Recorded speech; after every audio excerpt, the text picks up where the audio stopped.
පිරිමි කෙනෙකුට වඩා කාන්තාවකගේ තියෙන පොඩි දෙයක් තියෙනවා කෙලෙස් බහුලයි.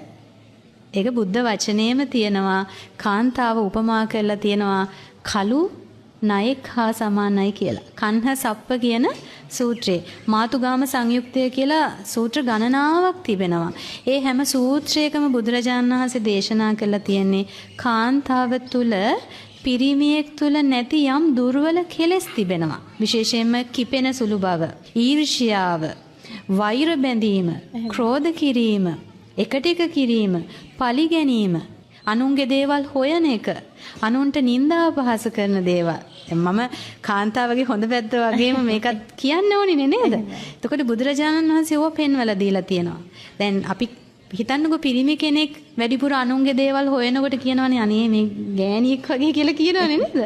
ඒ කියන්නේ ඒ වගේ දුර්වලතා තියෙන්නේ කාන්තාවක් ළඟ තමයි වැඩිපුර තියෙන්නේ කියන එක අපි අකමැත්තෙන් හරි අපි ඒක පිළිගන්නට ඕනේ.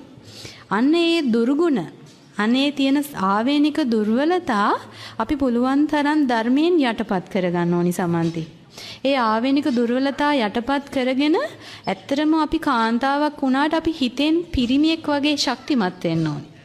පිරිමියෙකුට තියෙන මානසික ශක්තිය, මානසික පෞරුෂය කිසි දෙයකට බය වෙලා, අඬලා, දොඬලා පිටිපස්සට යන ගතිය නැති කරගෙන අපි ගතින් කාන්තාවක් වුණාට අපි අපේ හිත පිරිමියෙක් වගේ අපේ හිත ශක්තිමත් කරගන්න ඕනි. ඒකට කියනවා ධර්මයේ තුල පුරුෂභාවය වඩනවා කියලා.